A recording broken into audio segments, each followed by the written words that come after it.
شوێنەکان بە شێوەیەکی گشتی کراون بەڵام بە پێی ڕێکارە تەندروستیەکان و بە ئەو مەرجانەی کە دانراوە بە شێوەیە کە هەمووش ئەو شوێنانەی کاکرێنەوە پێویستە بە ڕێژەیەکی باش مەرجەکان جێبەجێ بکەن و بە پێچەوانەوە لە کاتی جێبەجێنەکردنی ئەم مەرجانە لەلایەن لیژنەی ئابووری قایمقامێت و لیژنەی پشکنینی بەڕێوەبەرایەتیمانەوە ڕوبەڕووی سزای یاسایە بنەوە شوێنانە و جگە لەوە لیژنەیەکی باڵا دروست دەکرێت لەسەر ئاستی قایمقامێتی قەزای دوکان بۆ بە دواداچوونی جێبەجێکردنی ڕێنمایە تەندروستیەکان.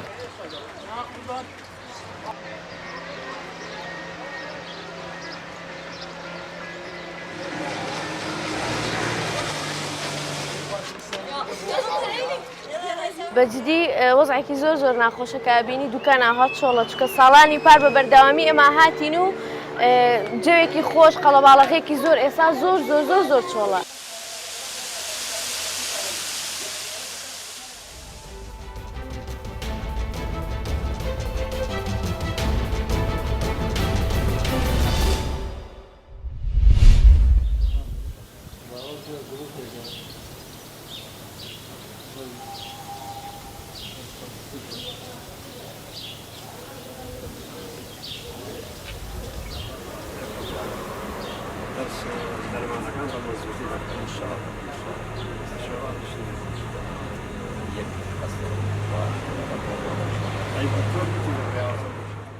مادام حکوومەت مەجالیدا دوکان بکرێتەوە و قەدەغی هاتووە تۆزی هەڵگیرە ناو شارەکان پێویستە خەڵک تەطبیقی ئەم ئینانە بکە ئەم تعلیماتانی سەحە چونکە بەڕاستی دەستکێش و کەمامە زۆر مهمە.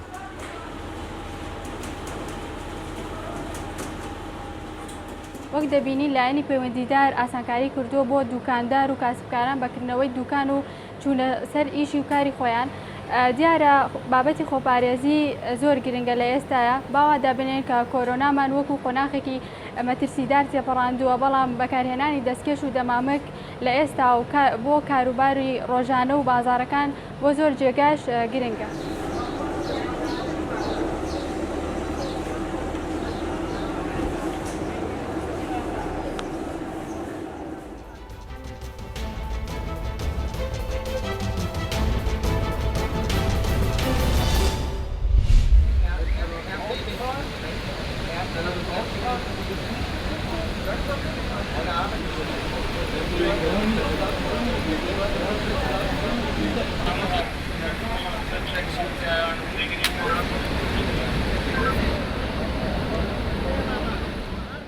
Wearing mask cannot really protect me at all. It's not easy because we have to change what we used to do, but I think we should follow it. And yeah, it's not easy at first, but we have to do it. It's for our health also and for our safety.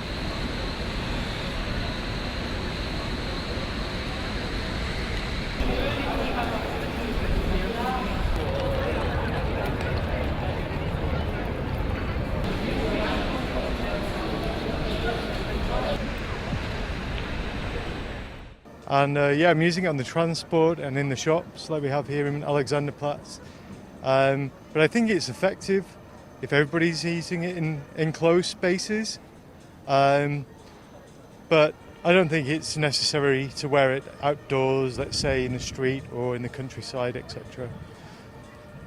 If somebody has the virus, I believe it's very effective. But to protect yourself from it, if other people have it, I think it's less effective.